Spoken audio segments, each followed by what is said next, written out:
All right, now we will be hearing from John Fuse from Veriphix. Hello, and thank you for attending. What I'm about to show you, Veriphix is an automated behavioral science tool that helps you understand group level belief. It is unique though. We use a unique data set that we create and process. So this is not something that's available through social listening or any other type of monitoring of data feeds. What the tool does is it shows you the belief structure that exists inside a population. Each week, it measures how that belief structure changes. Not only is it telling you what those changes are, but more importantly, it's as a first of its kind. It actually tells you, gives you nudges, which are why it changed and how to either increase change or mitigate adverse change. Right? This is not an after the fact product. So this is the contents of what we'll go through today. So core function and features. So we focus on belief, because belief impacts 95+% of your decisions. Once you rationalize a decision and express an opinion online, social listening, that's the rationalization. That's not the formation and influence of the belief. That's the result of the belief.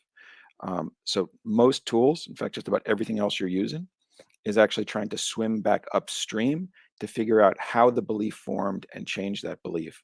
Once a belief forms, you get the rationalization, and that actually impacts on how people see things going forward. So understanding belief is very important. Belief, it's so important, as we know from, for instance, from COVID, the placebo effect. I mean, belief actually will have a physical effect in humans. If someone believes you are good, they will see everything you do as good. If they believe you are bad, they will see everything you do as bad. If they think a sugar pill is actually a medicine that will save them, their body will actually react positively. Belief is the holy grail in advertising and marketing, and in some government uses as well. So to access belief, we automated behavioral science. So that's a first of its kind. Normally, behavioral science is a consulting-based approach. You collect your data, you check social media, and you do your surveys, you give it to your analysts, and you sit and you wait.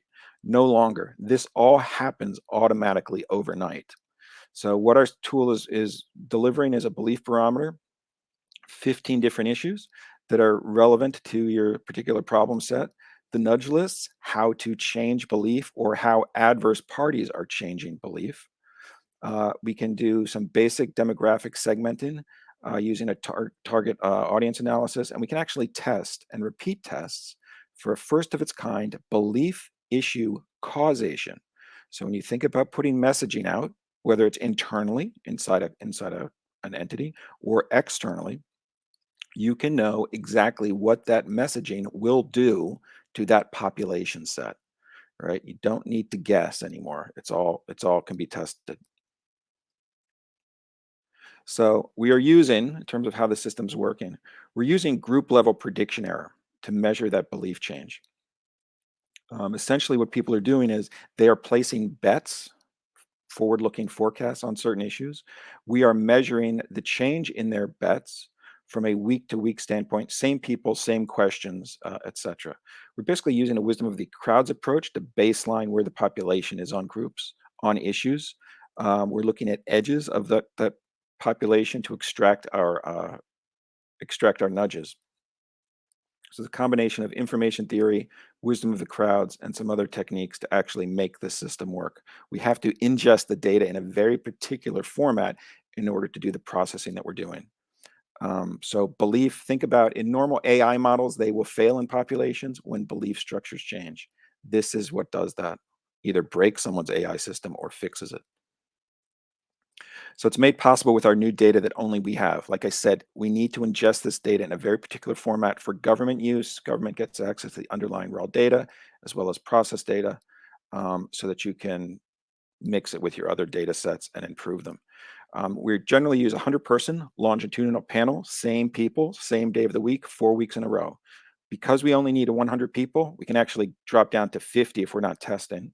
We can operate inside environments, so think HR applications, recruitment and retention.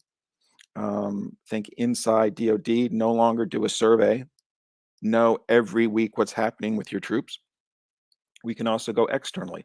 Our small footprint means we can also be in and out of places with minimum attention. In terms of compliance and regulatory, we use no PII. We are GDPR compliant. The people we get data from are recruited through traditional market research panel companies. These people consent, they remain anonymous to us, and they are highly paid. They are actually our largest cost. That lets us operate basically any place in the world, anytime we want. We're giving them the same 15 questions each week. From each individual, we're getting a numerical answer as well as a free text answer, which is what the software then uses to extract the information. It's a scalable system. It's currently running. It's a COTS system. It's being used in the advertising space as well as the crisis PR. It turns on in days in the US, overseas as well. So, for instance, if you wanted to turn something on overseas, basically within 1 week, you could pull first data and you'd be operating then constantly after that. It's software, so it's scalable. Tested and in use. This is not a theoretical product. This is a commercial product that's currently being offered.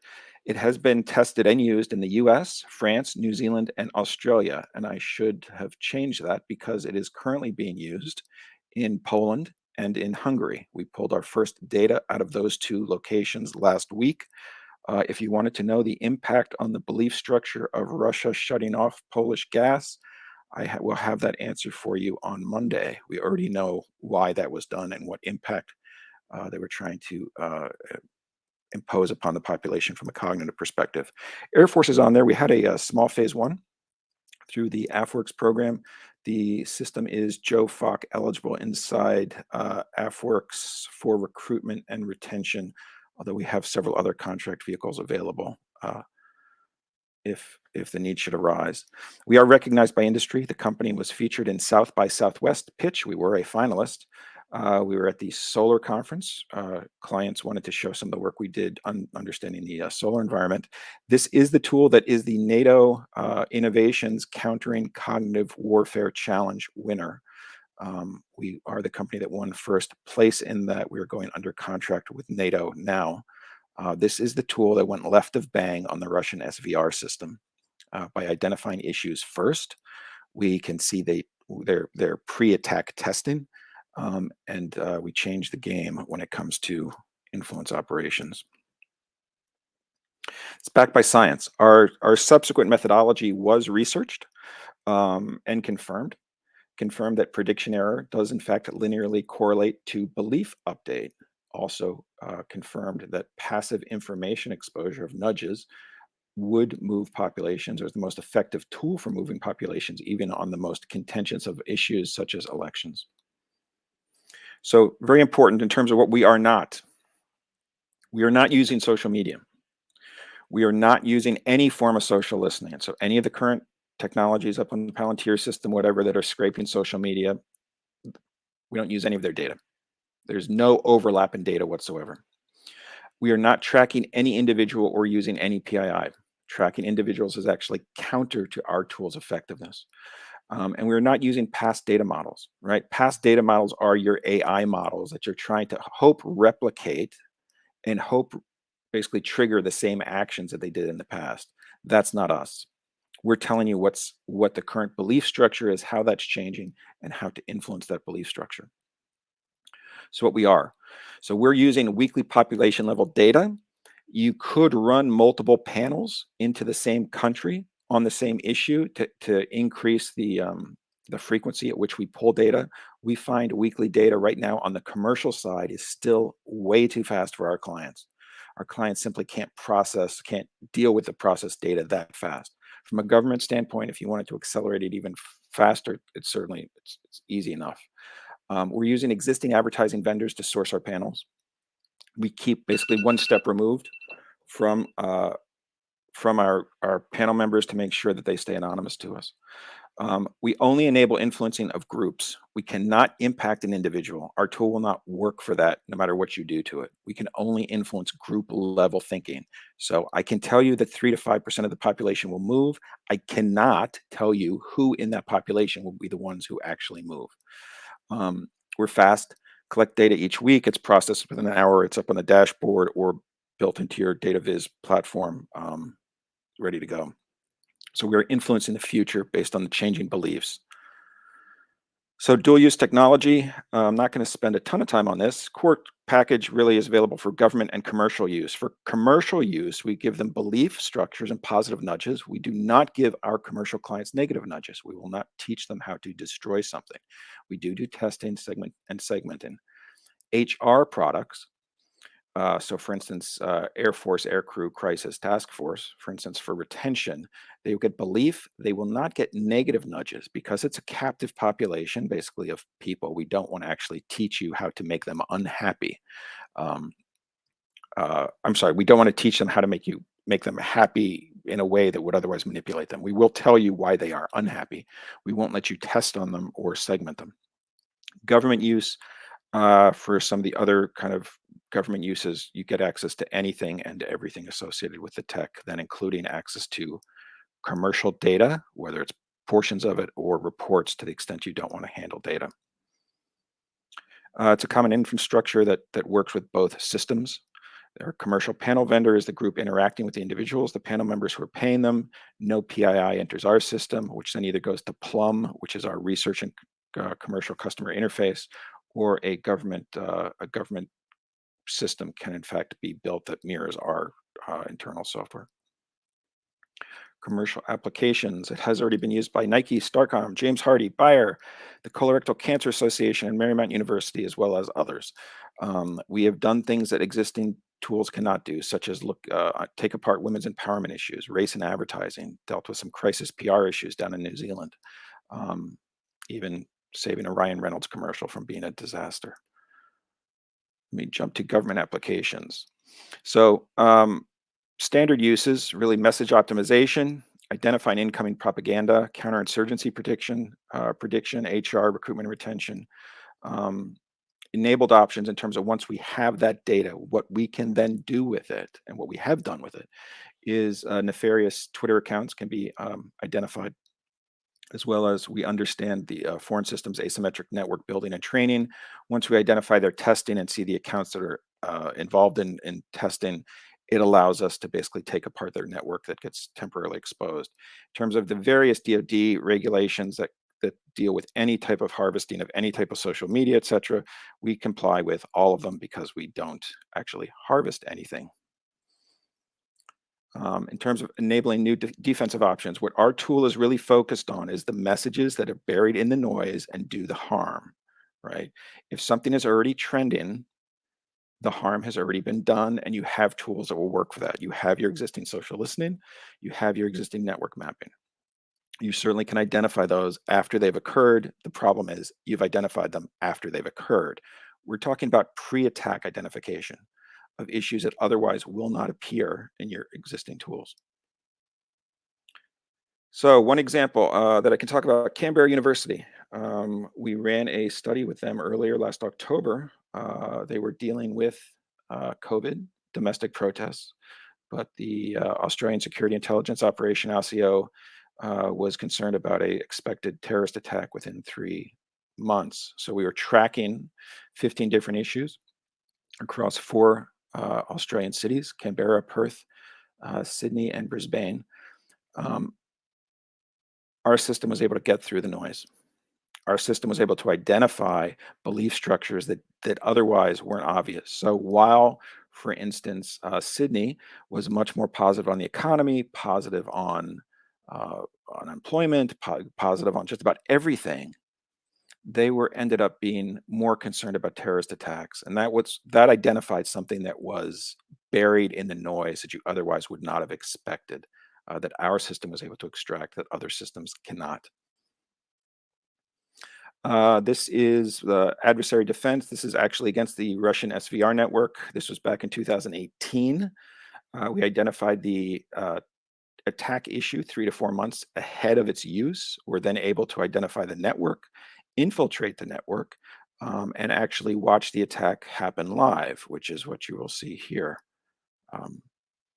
We still have that account in that network. We were also then enabling new options. Once we were in their network, We know their data sources. We know how their system works compared to our system. Essentially, we've accelerated their system in many respects. We can poison the well. We also understand now their asymmetric network building, which we've taken apart for 1 or 2 reports. We've actually experimented with message insertion into the adversary networks and have been successful. Implementation. Commercial side, we sell our product as a subscription or managed enterprise only. It is currently in use now. It is actually doing testing for a client across 4 states, optimizing their product and optimizing their messaging to sell their product. The system takes basically 1 hour to configure. Basically, spend 1 hour with us, tell us your issues. The system gets configured and we're collecting data 2 to 3 days later. From a government standpoint, it is a subscription, managed enterprise, self-managed enterprise, or commercial data/report option. Basically, we can sell multiple different products off of this system depending on what your limitations are in terms of how you can ingest the data from certain places. Certain countries, certain issues, you may prefer a report. Other places you may just want managed enterprise. Other places you may want subscription pulling off some of the same data the commercial is taking in. Contracting vehicles that we currently have available. We are, like I said, we did receive the AFWERX phase 1. We're JOFOC eligible on recruitment and retention. So we can do a phase 3 OTA eligible. The company itself, Veriphix Estate, US trusted capital compliant. We only have US investors that meet US trusted capital requirements.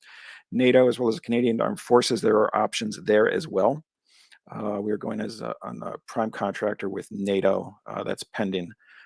There are also some options through Canada if that's of interest to anyone.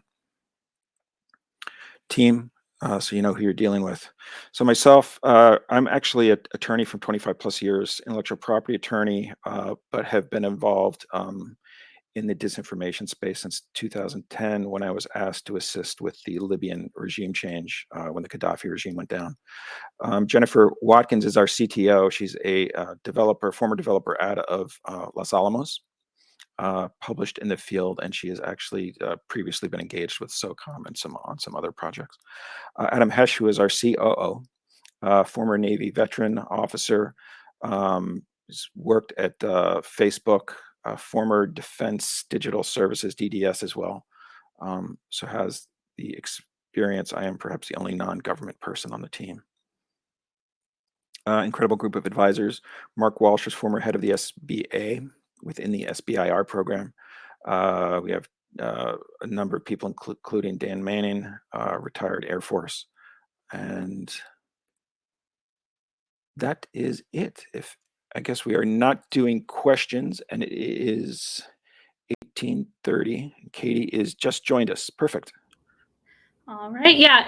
If anybody has any questions for you, we can connect you guys after all the presentations are done. But thank you very much. We will take a brief break and start our next presentation at 2:45.